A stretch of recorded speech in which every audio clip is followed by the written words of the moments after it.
The colored pencil moved across the paper in steady strokes.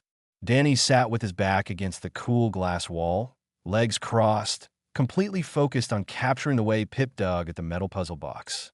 The honey badger's claws scraped and scratched, persistent and determined. Most kids his age would be playing zero-gravity handball or watching holovids, but Danny came here every day after school. Pip paused, looked directly at Danny through the transparent barrier, then went back to work on the puzzle. The creature was small, maybe 2 feet long, with a distinctive white stripe running from his head down his back. Black fur covered the rest of his compact, muscular body. Still drawing that thing. Warden Haas's deep voice rumbled from behind. The large Muradin stood nearly 8 feet tall, his brown fur groomed to perfection, his uniform crisp despite the heat of the preserve dome. "He's not a thing," Danny said without looking up. "He's Pip." Haas chuckled, a sound like rocks tumbling. "My apologies." "Still drawing Pip, then?" "Yeah, he's the only one from Earth here. Makes me less homesick." The warden's expression softened. He'd grown fond of the human boy over the past 6 months. "Your mother says you'll visit Earth next season. That's 8 months away." Danny added shading to Pip's face. "Besides, I like it here. Pip needs someone who understands him. The enrichment team feeds him well. Food isn't understanding." Danny finally looked up at Haas. "Most of the visitors think he's cute. They don't know what he really is. And what's that? Fearless." Before Haas could respond, the preserve's main door hissed open. 3 young Canthri entered, their chitinous armor gleaming under the artificial sunlight. Danny recognized them immediately. Krennic led the group, his mandibles clicking in what passed for laughter among his species. The other 2 followed close behind, already making clicking sounds of amusement. "Look, the human child plays with the Earth rat again," Krennic said loudly. His translator rendered the words in perfect standard, but couldn't hide the mockery in his tone. Danny gathered his art supplies slowly, deliberately. He'd learned not to react too quickly around Krennic. Haas stepped forward, his massive frame blocking the Canthri's path. "The preserve is open to all students, but you will respect the animals and other visitors." "Of course, Warden," Krennic said, his voice sweet as poison honey. "We're just here to observe the fascinating creatures from across the galaxy."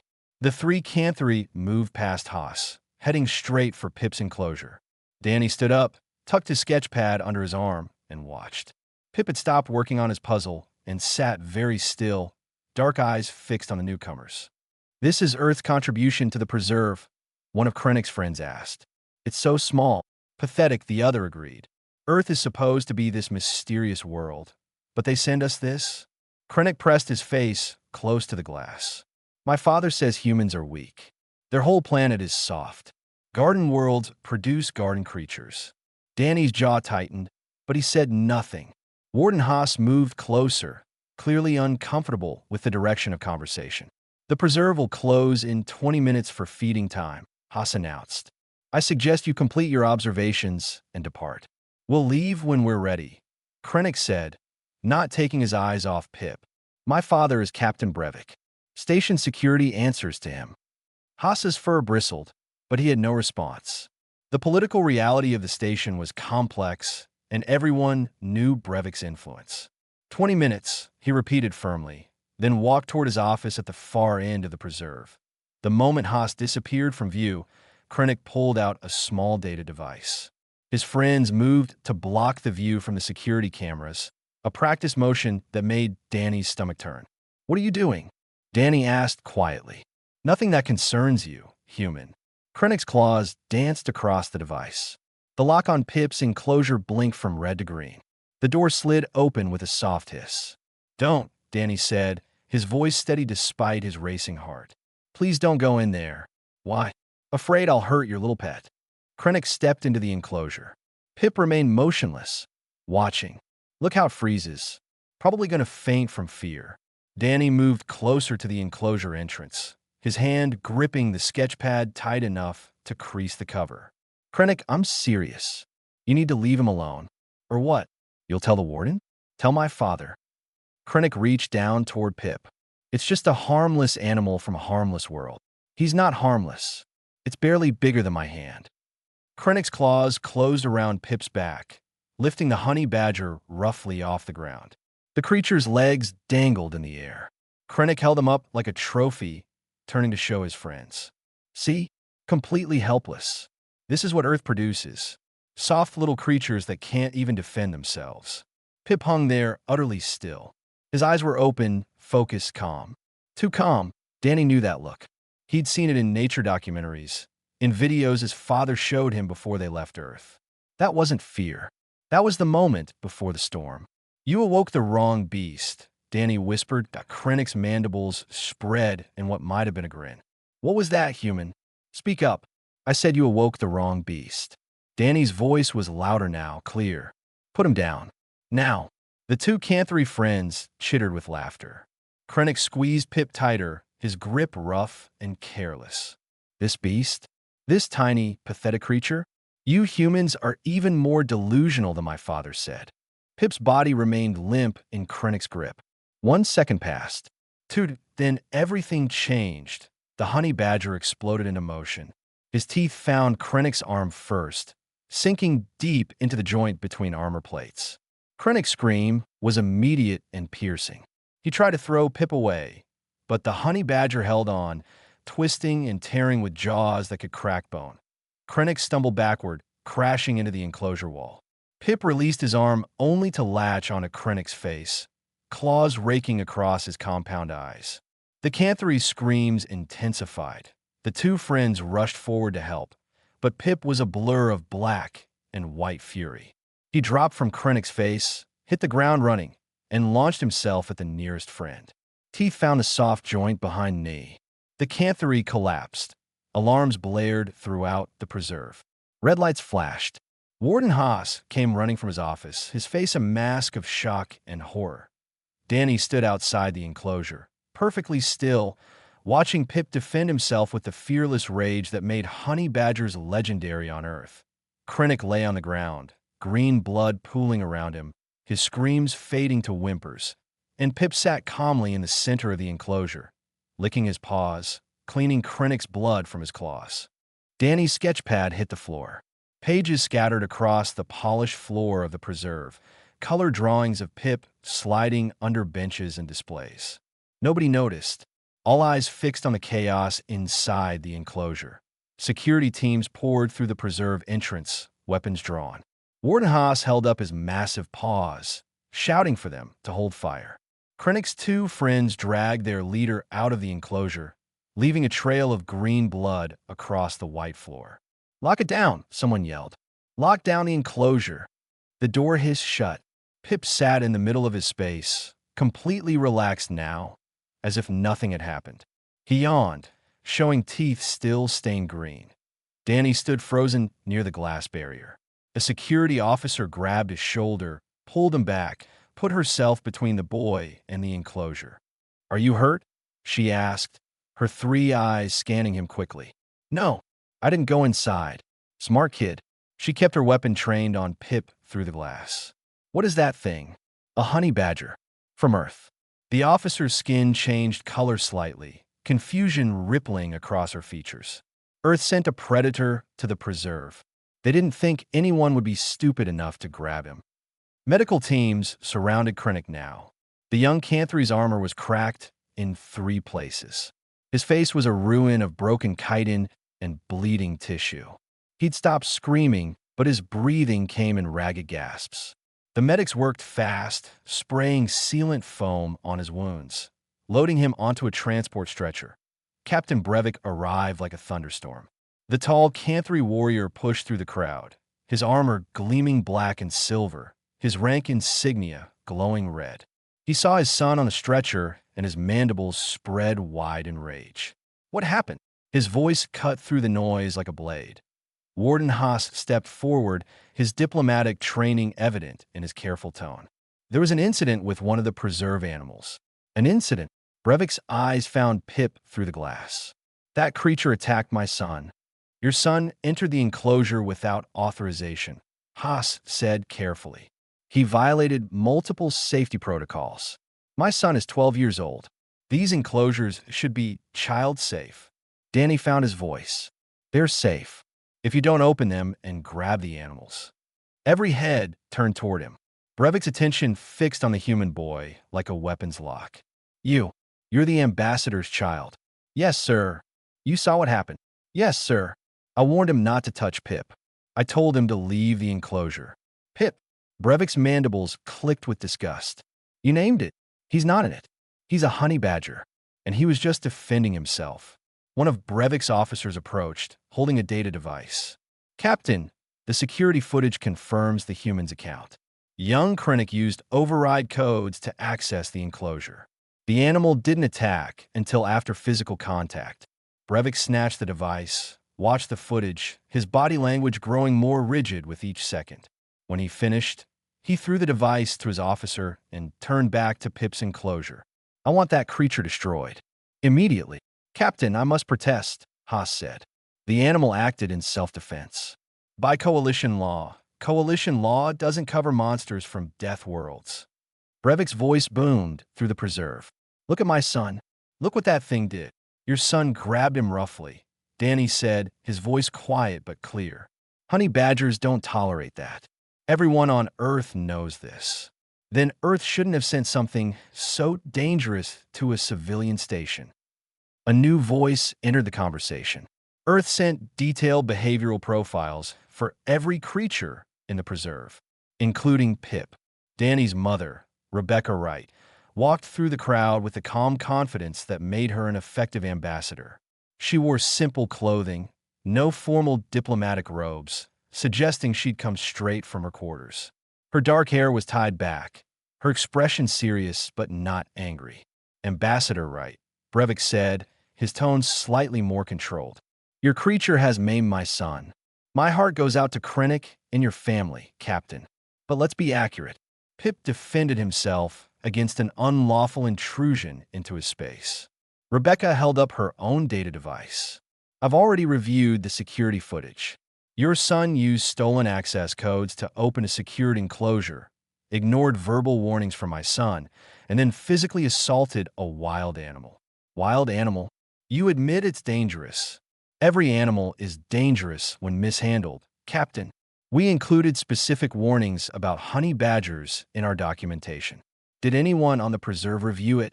Warden Haas's fur flattened against his body. We reviewed the dietary and environmental requirements.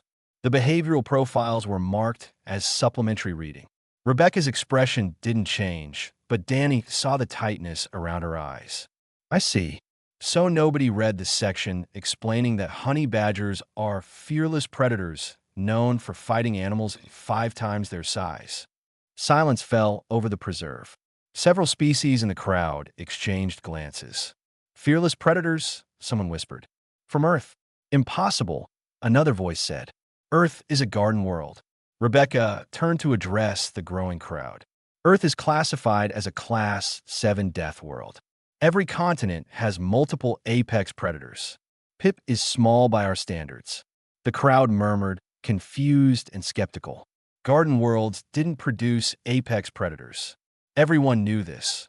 Captain Brevik stepped closer to Rebecca, looming over her smaller frame. Classification errors aside, Ambassador, that creature put my son in critical condition. Station law is clear. Dangerous animals that harm civilians must be destroyed. Station law also protects animals that act in self-defense. It was unprovoked. The footage shows otherwise. My son is in medical bay with life-threatening injuries. Rebecca's voice remained calm, and I'm deeply sorry for that. But destroying Pip won't change what happened. Your son made a choice. He ignored warnings, violated security protocols, and mishandled a wild animal. These are consequences of his actions, not Pip's nature. Danny watched his mother face down the station's security chief without flinching.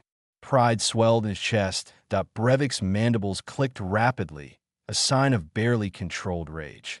The council will hear about this. I'm calling an emergency session. They'll decide the creature's fate.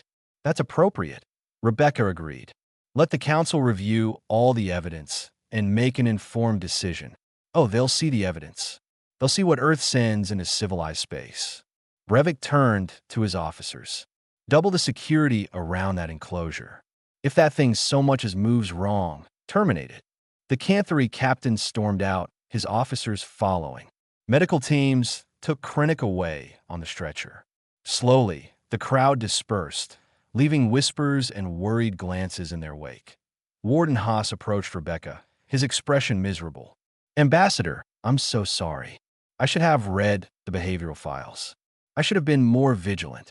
We all should have been better, Warden. But what's done is done." Rebecca looked at Pip through the glass.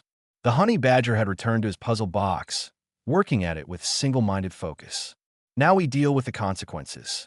Danny picked up his scattered drawings, gathering them carefully. His mother placed a hand on his shoulder. "You tried to warn him," she said softly. "He didn't listen. They never do. Not until it's too late."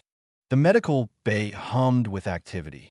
Dr. Eula stood over Krennic's unconscious form, her wolf-like features drawn with concentration.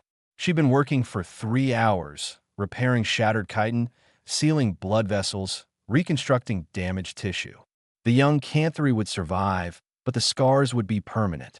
"How could something so small do this much damage?" her assistant asked, reviewing the injury scans. Eula didn't answer immediately. She'd been asking herself the same question since the emergency call came through. The bite patterns were precise, surgical almost. The honey badger had targeted joints, weak points in the Canthery armor. That suggested intelligence. Purpose. She finished the last seal on Krennic's face and stepped back. "Monitor his vitals. Alert me if anything changes." "Yes, doctor." Eula left the medical bay and headed for her research office. She'd spent the last year studying creatures from newly discovered worlds. Earth had joined the coalition recently, and their biological survey data sat in her queue, waiting for review. She'd planned to get to it eventually. Now, it was urgent. Her office door slid open. The lights activated automatically, illuminating walls covered in holographic displays of various species. She sat at her terminal and pulled up Earth's files. The data was extensive. Incredibly extensive. She scrolled through categories: mammals, reptiles, birds, fish, insects, arachnids. Each category contained hundreds of species. Thousands. "Impossible," she muttered.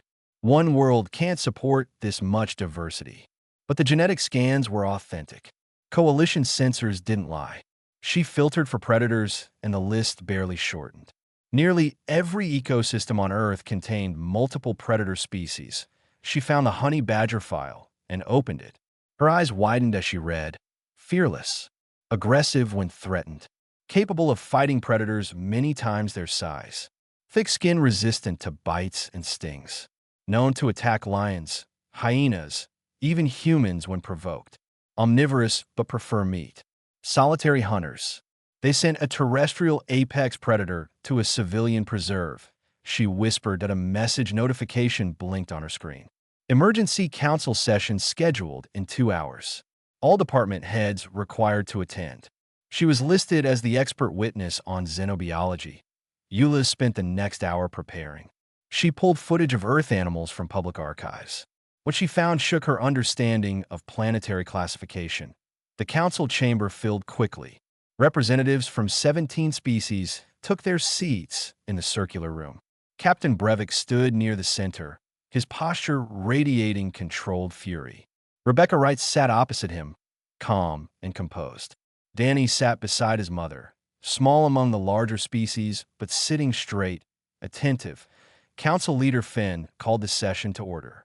The elderly Savari's scales had dulled with age, but his voice remained strong.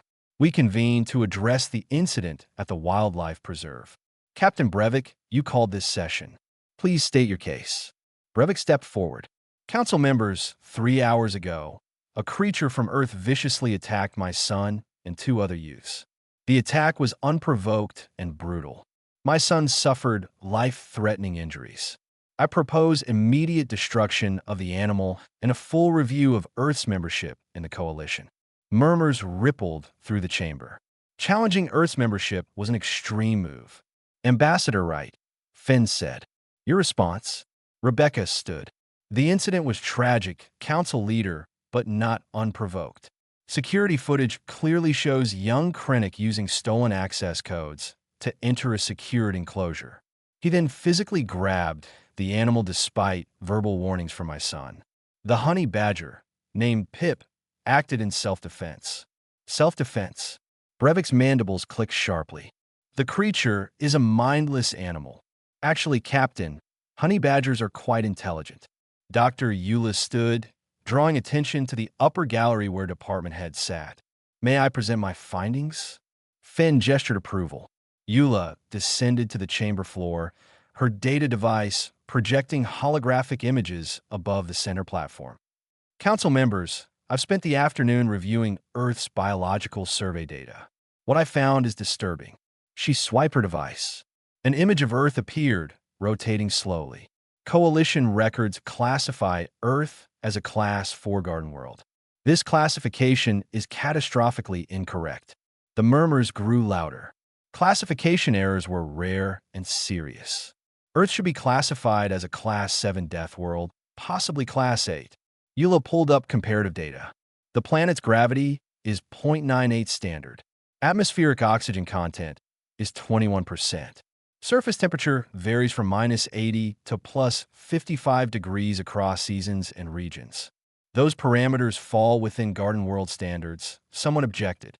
Yes, but look at the predator density. Eula displayed a global map showing red dots. They covered every landmass. Nearly every ecosystem contains multiple apex predators. Lions, tigers, bears, wolves, crocodiles, sharks, Komodo dragons. The list continues for pages. Images flashed across the hologram.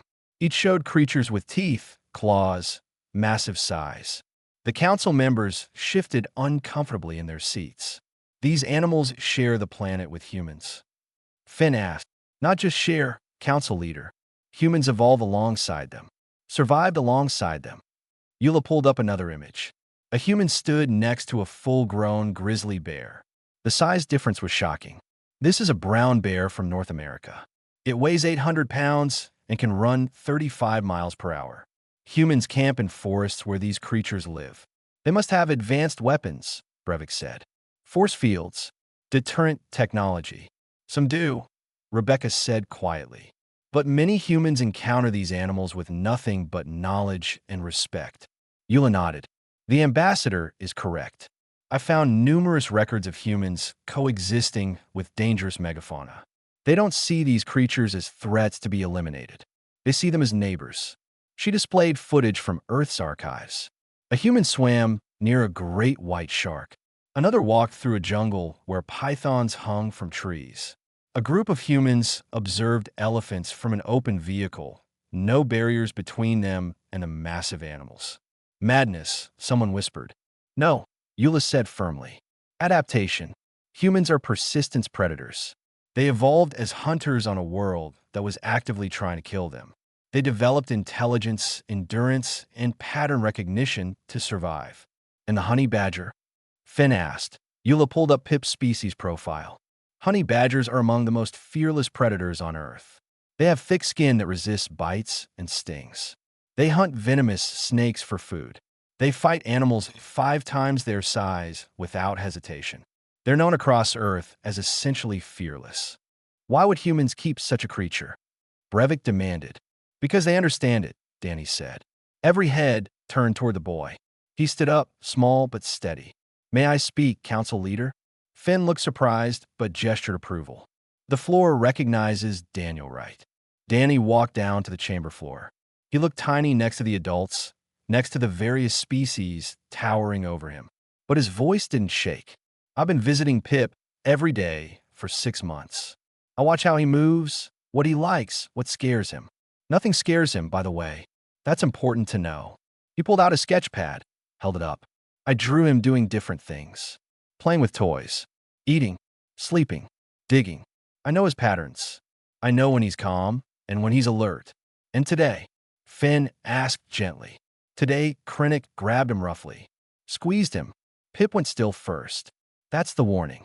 When a honey badger goes still, you let go and back away. But Krennic didn't know that. He squeezed harder. Why didn't you stop him? Brevik challenged. I tried. I warned him. I said exactly.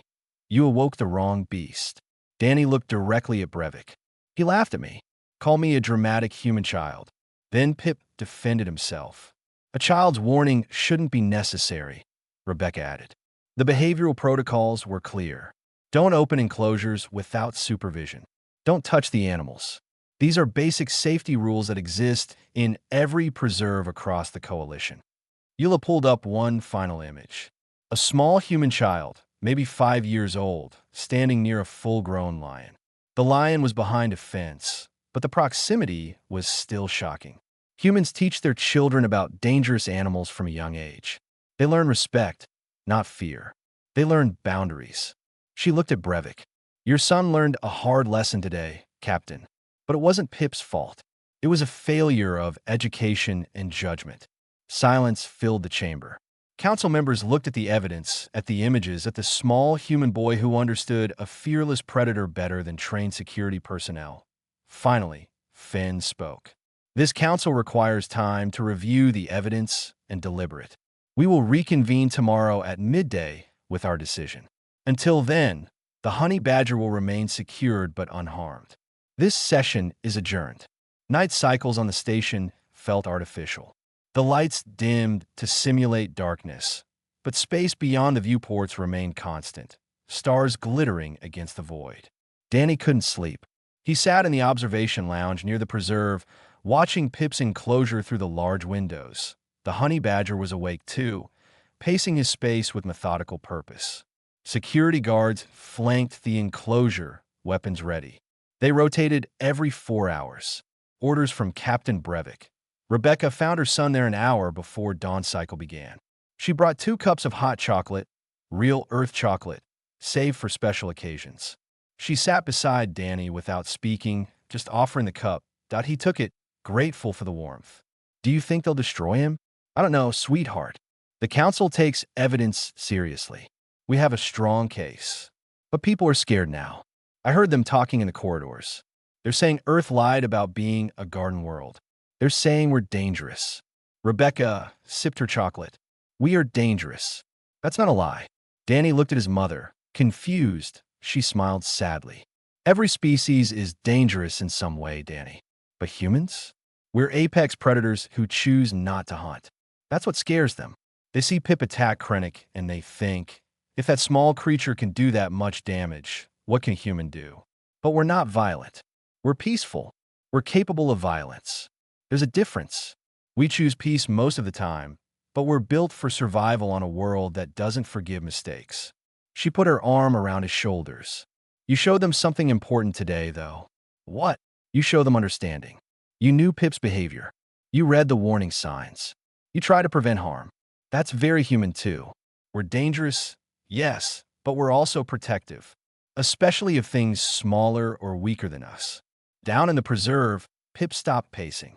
He sat directly in front of where Danny always sat, looking up at the observation window. Danny waved. The honey badger's head tilted slightly, then returned to his nighttime routine. When the council reconvened at midday, the chamber was packed. Word had spread through the station. Representatives from dozens of species filled the gallery, watching as the council took their seats. Council leader Finn looked tired. The night's deliberation had clearly been intense.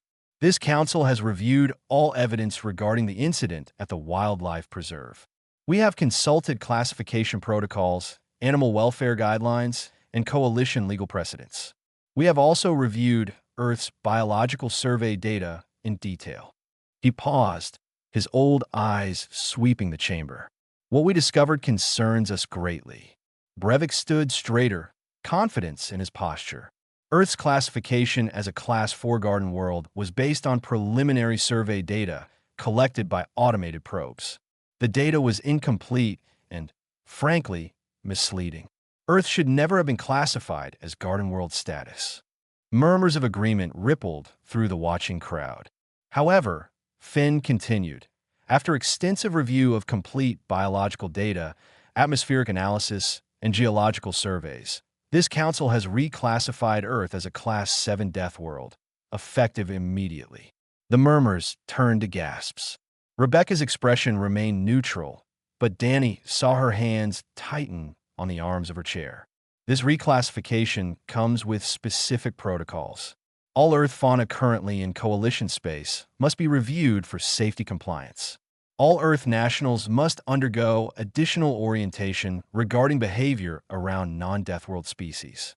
And all future biological transfers from Earth require council approval.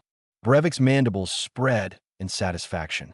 And the creature that attacked my son. We're getting to that, Captain. Finn's tone carried a warning. The Council has also reviewed security footage from the Preserve incident 17 times. We consulted with xenobiology experts, animal behavior specialists, and legal advisors. Dr. Euless stood in the gallery, watching intently. The evidence is clear, Finn said. Young Krennic violated multiple safety protocols. He used stolen access codes to bypass security. He ignored verbal warnings from a witness. He entered a secured enclosure without authorization or supervision. And he physically assaulted a wild animal. The creature is still dangerous, Brevik insisted. The creature acted in self-defense. Coalition law is explicit on this matter. Animals that defend themselves from illegal intrusion are not classified as dangerous or aggressive. They're classified as responding appropriately to threat.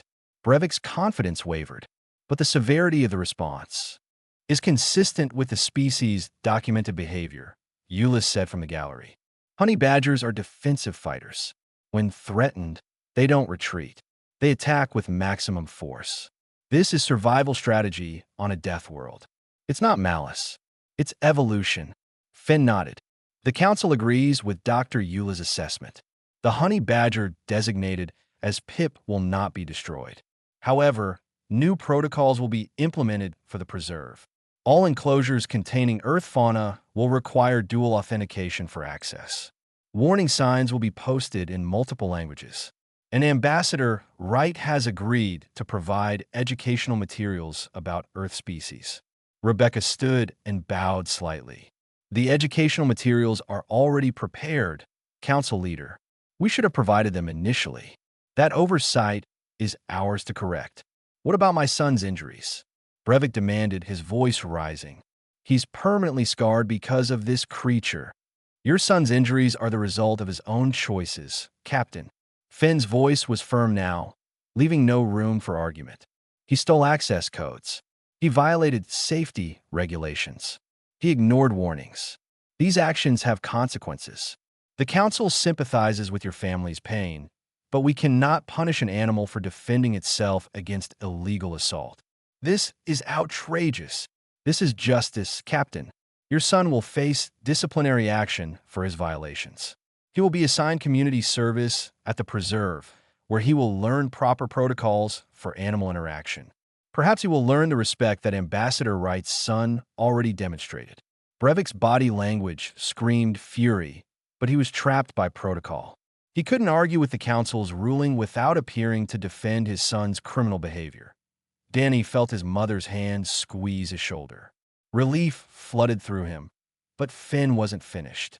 However, the Council recognizes that this incident has revealed a larger truth about humanity that we must address. The relief in Danny's chest turned cold. Humans evolved on a death world. They survived among predators that would terrify most coalition species. They domesticated animals we would classify as dangerous. They keep creatures like honey badgers in preserves and study them instead of eliminating them. Finn looked directly at Rebecca.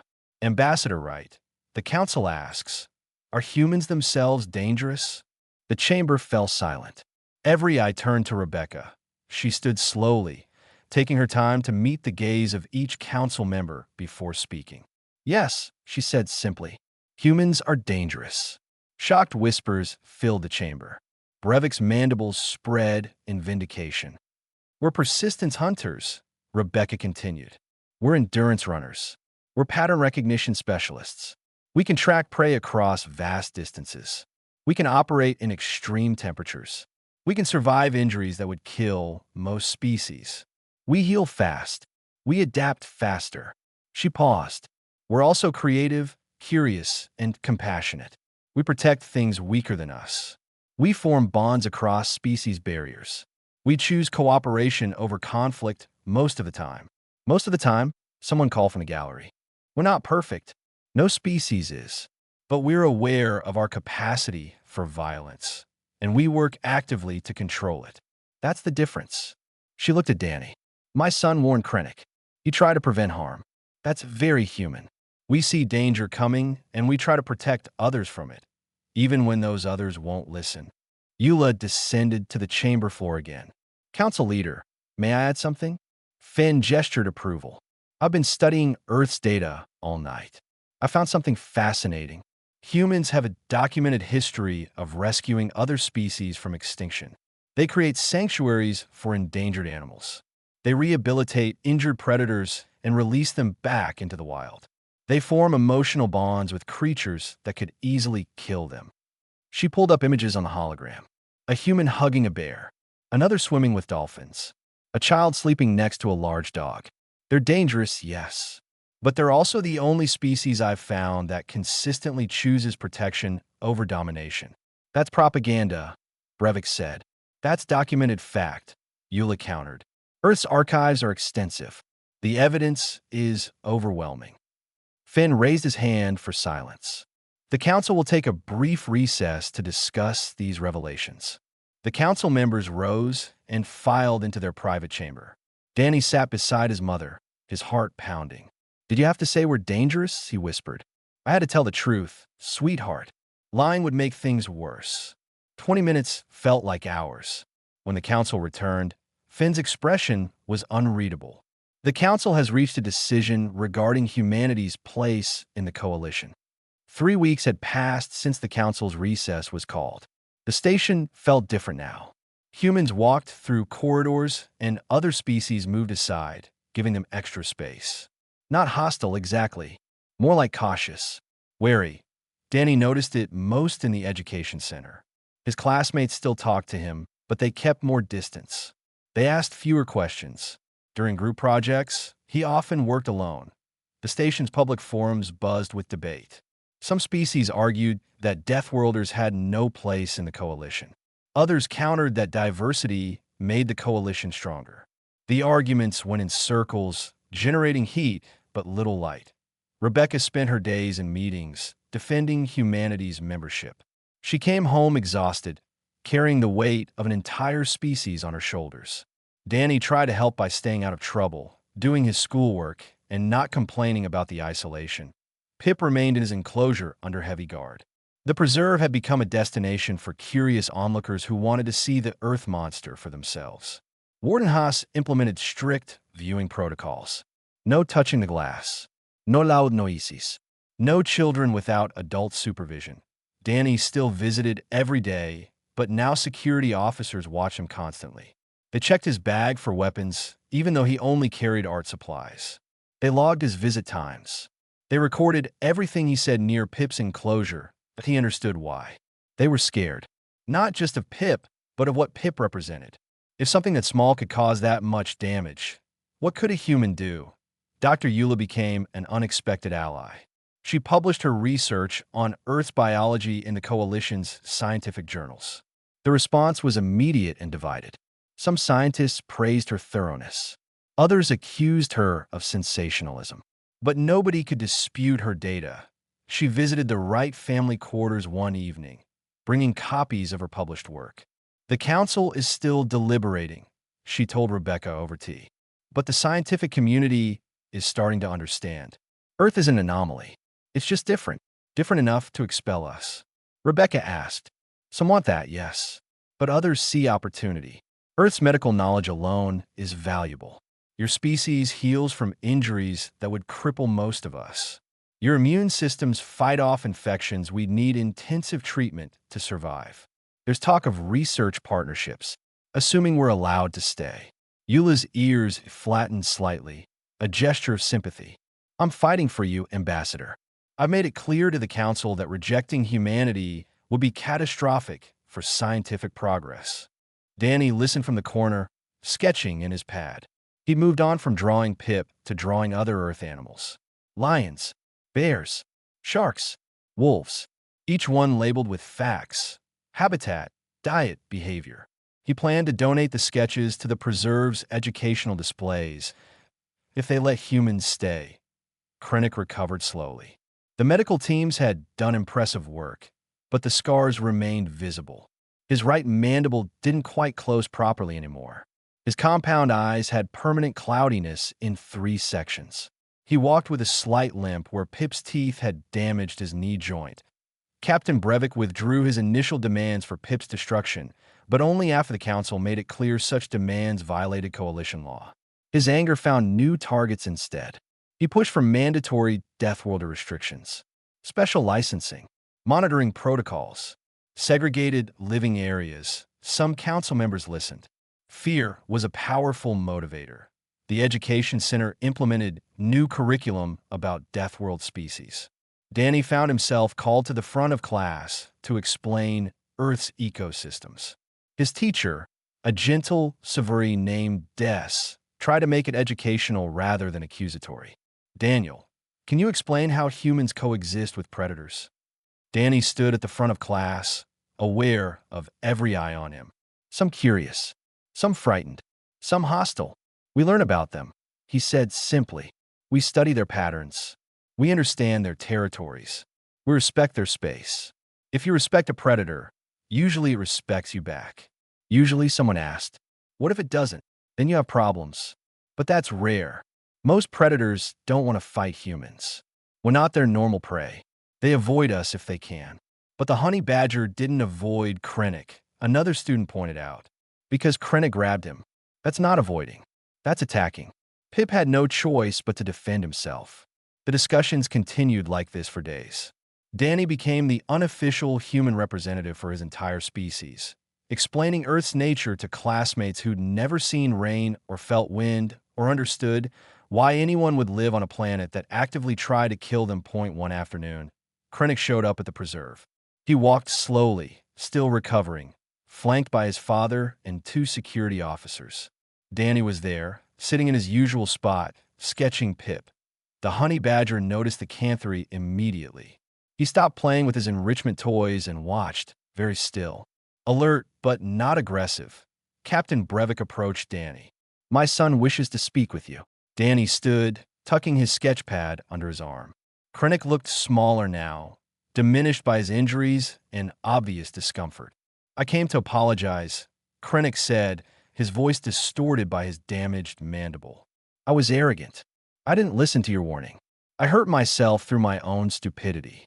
Danny blinked, surprised. Thank you for saying that. My father wanted me to come here, to face what I did, to understand. Krennic looked at Pip through the glass. The honey badger hadn't moved. Is he always like that? Like what? Still. Watching. Waiting. When strangers are around, yeah. He's cautious. Not scared, just aware. How can you tell the difference? Practice. Observation. Time. Danny moved closer to the glass. Pip's eyes tracked him, but his body relaxed slightly. See? He knows me. He knows I'm not a threat. Could I learn that? Krennic asked quietly. Danny considered this. The old Krennic would have sneered at the idea. This new version, scarred and humbled, seemed genuinely curious. Maybe. It takes patience and respect. I'm assigned to community service here. 6 months. Learning proper animal handling protocols. Krennic's mandibles clicked softly, embarrassment in the sound. Warden Haas says I'll start with the herbivores. Work my way up to understanding predators. That's smart. Herbivores are good teachers. Will you help me? When I'm ready. Danny looked at his mother, who'd been watching from near the preserve entrance. She gave a small nod. Yeah, I can help. But you have to actually listen this time. I will. I promise. Captain Brevik placed a hand on his son's shoulder. We should go. The doctors want him resting. As they left, Brevik paused near Rebecca. Ambassador, I was wrong to demand the creature's destruction, and wrong to push for humanity's expulsion. My anger clouded my judgment. Anger is understandable, Captain. Your son was badly hurt. By his own actions. I see that now. Brevik's voice carried weight, the admission clearly difficult. I'm withdrawing my proposals for Death World restrictions. I'll recommend the Council focus on education instead of segregation. That means a great deal, Captain. Thank you. After they left, Rebecca joined Danny by Pip's enclosure. The honey badger had returned to his toys. The moment of tension passed. That was unexpected, she said. People can change. If they want to, sometimes, when they have good reason. She looked at her son with pride. You gave him that reason. You showed him understanding instead of anger. I'm still mad about what he did to Pip. That's fair. But you're helping anyway. That's growth. The weeks continued. Slowly, the station's atmosphere shifted. The fear didn't disappear, but it transformed into curiosity. People started asking questions instead of making assumptions. The preserve's educational displays expanded to include detailed information about Earth's ecosystems. Attendance increased. Dr. Eula organized seminars about death world biology. Scientists from multiple species attended, engaging in genuine academic discussion rather than fearful speculation. The conversation evolved from, are humans dangerous, to what can we learn from death world adaptation? Danny's sketches ended up in the educational displays after all. Warden Haas featured them prominently, with detailed explanations written in simple language. Children visited the preserve and learned that predators weren't monsters. They were animals with behaviors, needs, and patterns. Understanding replaced fear, slowly but steadily. The council finally announced they would deliver their decision on humanity's membership at a formal session. No more delays. No more deliberation. Time for a final answer. The night before the session, Danny visited Pip one last time under the old protocols. Tomorrow, everything might change. Pip approached the glass where Danny sat. The honey badger placed one paw against the barrier, and Danny placed his hand opposite it, separated by transparent material, but connected in understanding. Whatever happens tomorrow, Danny whispered, you taught them something important. You showed them that dangerous doesn't mean evil. That defense isn't the same as aggression. That respect matters. Pip tilted his head, dark eyes bright and intelligent, then returned to his nighttime routine. Danny gathered his art supplies and headed home, hoping tomorrow would bring answers instead of endings. The council chamber was packed beyond capacity. Security had to turn away observers at the door, redirecting them to overflow rooms with live feeds. Representatives from 43 species filled the gallery, more than had ever attended a single session. The air itself seemed charged with anticipation. Danny sat beside his mother in the front row, wearing his formal clothes. He'd combed his hair and polished his shoes, knowing that today mattered more than any day since arriving at the station. Rebecca looked calm, but Danny noticed her hands folded tightly in her lap, knuckles white with tension. Captain Brevik sat across the chamber with Krennic. The young Canthery still bore visible scars, but he sat straighter now, his posture less defeated. He caught Danny's eye and nodded slightly. Danny nodded back. Council leader Finn entered last, his age scales reflecting the chamber lights. He moved slowly to his seat, carrying a data tablet that held humanity's fate. This council convenes to deliver our final decision regarding humanity's membership in the Galactic Coalition. We have deliberated for 3 weeks. We have reviewed extensive evidence, consulted expert testimony, and engaged in serious debate about the nature of Death World species and their place among us. The chamber fell silent. Danny could hear his own heartbeat. Let me begin with facts. Earth is a Class 7 Death World. This is not disputed. The initial classification as a garden world was error, based on incomplete data. Humans evolved as persistence predators on a planet with hostile megafauna, extreme weather variations, and environmental dangers that would eliminate most species within generations. Murmurs of agreement rippled through the gallery. Humans are dangerous. This is also not disputed. They possess physical capabilities that exceed most coalition species in specific areas.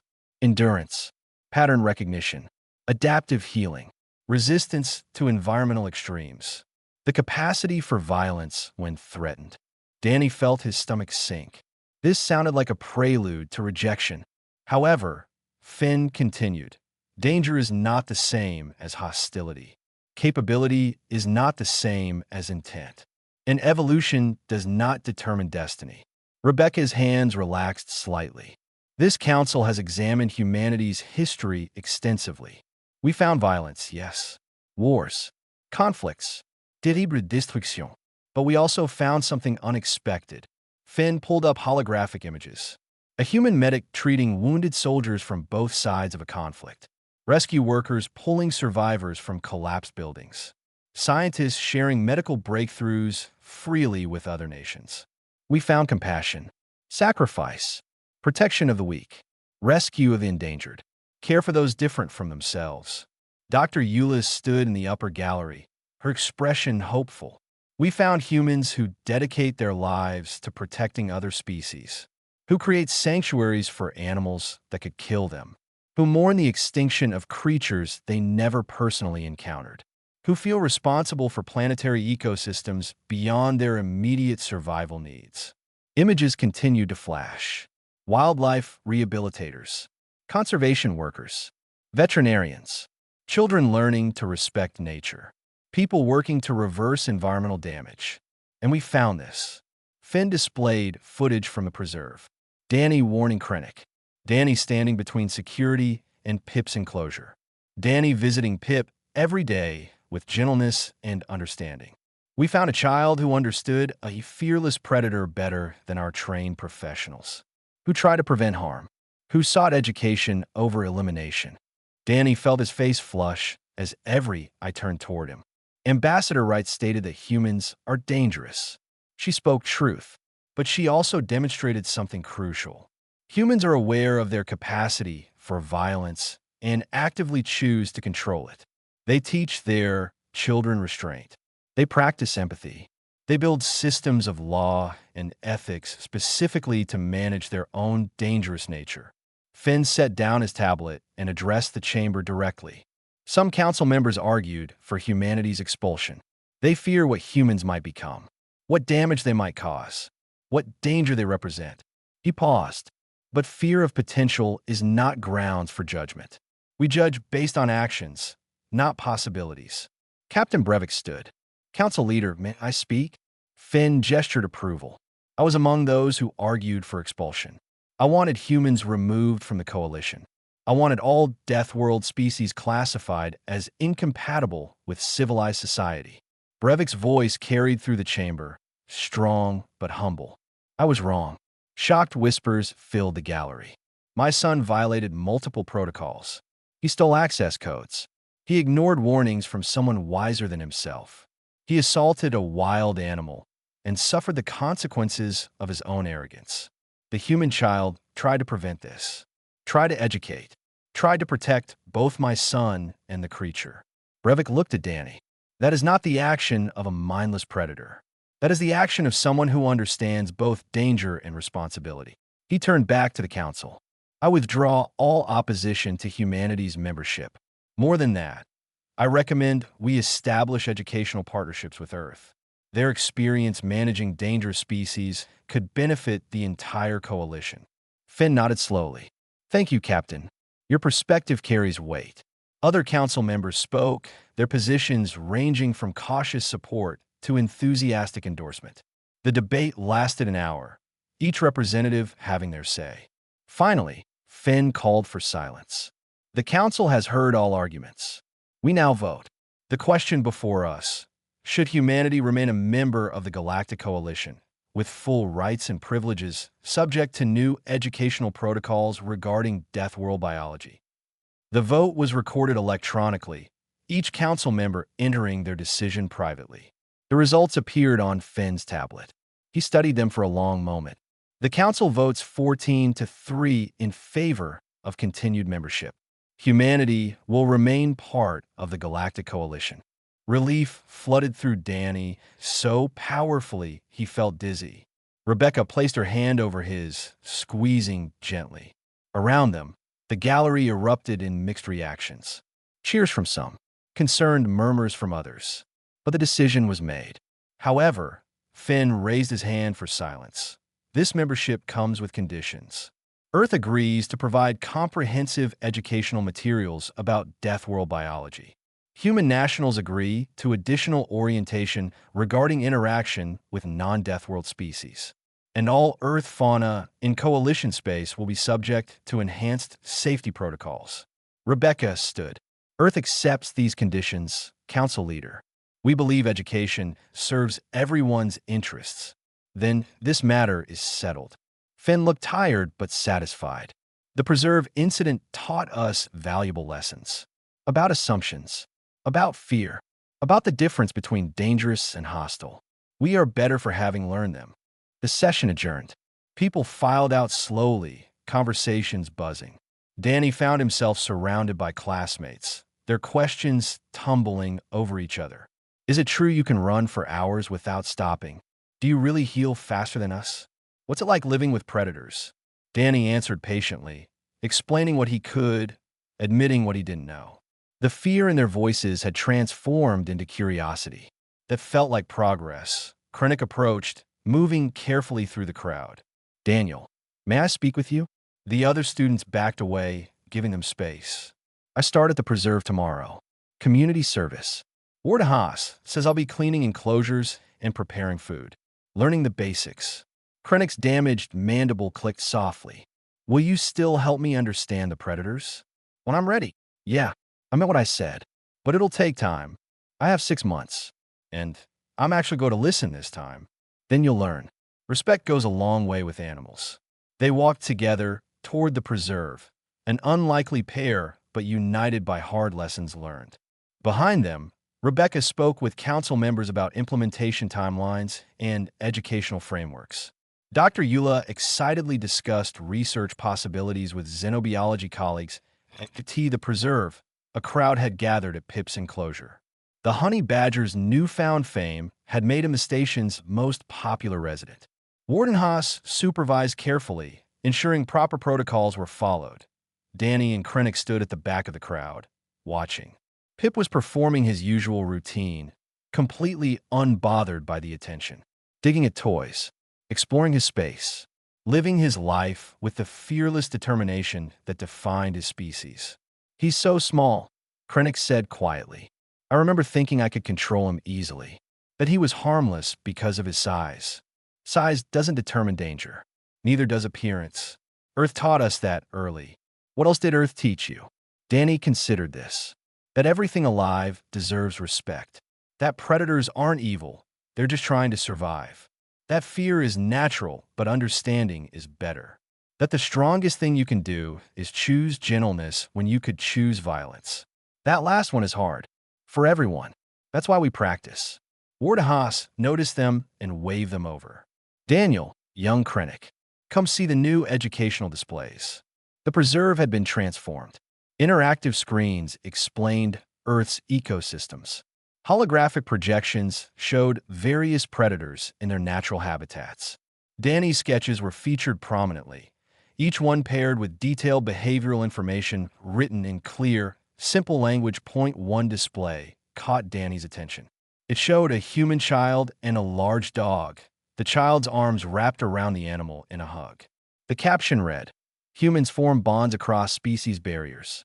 They befriend creatures that could harm them, choosing trust over fear. This is not foolishness. This is understanding." Did you write this? Danny asked Haas. Dr. Eula did. But the concept came from watching you with Pip. The way you approach him with respect. The way you read his signals. The way you try to protect both him and Krennic from consequences of ignorance. Haas's large paw rested gently on Danny's shoulder. You taught us something important, young one. You showed us that dangerous creatures can be understood, respected, even befriended. But only if we approach them with humility and genuine desire to learn. I just didn't want Pip to get hurt. Exactly. You saw danger coming and tried to prevent harm. That's very human, apparently. Protective even of things that can protect themselves. Children gathered around the displays, asking questions, learning. Their parents stood nearby, some still nervous but willing to engage. Education replacing fear, slowly but steadily. As evening cycle approached, the crowds dispersed. Danny remained, sitting in his usual spot against the glass. Pip wandered over, sniffed at the barrier where Danny's hand rested, then settled down nearby. Rebecca found them there an hour later.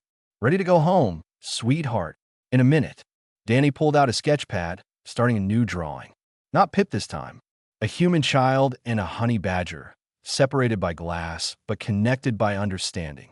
What are you calling this one? Rebecca asked, choosing understanding over fear. She smiled. Perfect title.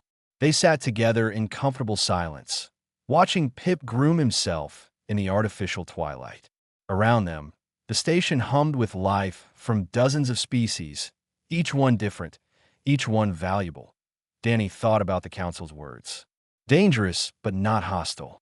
Capable, but controlled. Predators who choose compassion. That was humanity in a phrase. Not perfect, not always peaceful, but always trying to be better than their base instincts demanded. Always choosing understanding when fear would be easier. Always protecting instead of dominating. Pip looked up at Danny through the glass, dark eyes bright and alert. The honey badger yawned, showing teeth that had taught the station a valuable lesson, then curled up for sleep. You awoke the wrong beast, Danny whispered, remembering his warning to Krennic. But that wasn't quite right anymore. Maybe there was no wrong beast. Maybe they were just creatures being themselves, doing what evolution programmed them to do. And maybe the real test of intelligence wasn't avoiding the dangerous but understanding it, respecting it, learning to coexist with it. Earth had taught humanity that lesson over millions of years. Now humanity could teach it to the galaxy, point one honey badger at a time. Danny closed a sketch pad, stood up, and walked home with his mother. Behind them, Pip slept peacefully, fearless even in dreams, having changed an entire station's understanding of what it meant to be dangerous and what it meant to be human.